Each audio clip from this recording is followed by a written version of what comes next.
కొత్తగా పక్కింటిలో కాపురం పెట్టిన జంటని రోజూ గమనిస్తూ ఉండేదాన్ని. ఆఫీసుకు వెళ్లేటప్పుడు రోజు తాళం వేసుకుని వెళ్తుండేవాడు.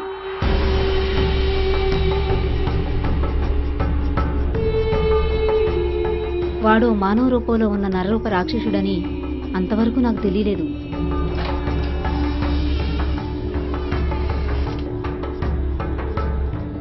ఏంటన్నా దాహం వేస్తుందా?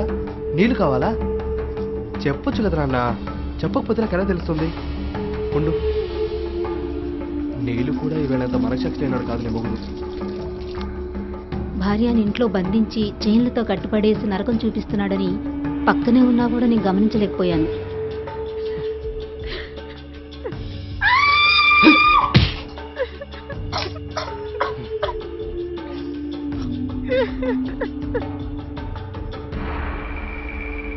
బాయ్ నాన్న, సాయంత్రం తొందరగా వస్తాను.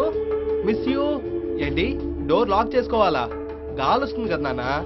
సరే సరేలే, నీ ఇష్టం.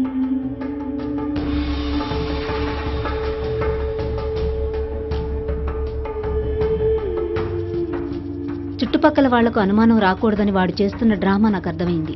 వెంటనే నాకు తెలిసిన న్యాయ సేవాధికార సంస్థ పారాలీగల్ వాలంటీర్కు విషయం చెప్పి ఇంటికి పిలిపించాను. పోలీసుల్ని పిలిపించడం మంచిదనిపించింది. లోపలికెళ్లి చూస్తే మా అనుమానమే కరెక్ట్ అయింది. ఆ అమ్మాయిని అలా చూసి మనసు చెలించిపోయింది. వెంటనే ఆమెను విడిపించి తీసుకొచ్చాం.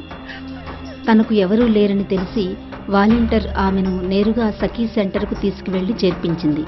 ఆమెకు వైద్య చికిత్సలు చేయడంతో పాటు ఆమె ఉండడానికి అన్ని వసతులు కల్పించడం జరిగింది.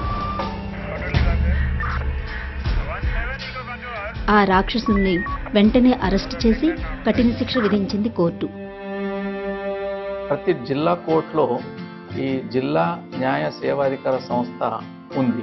ఉచిత న్యాయ సహాయం కానివ్వండి, చట్టాలపైన ఏమైనా మీకు డౌట్స్ ఉంటే మీరు అడిగి అక్కడ తెలుసుకోవచ్చు.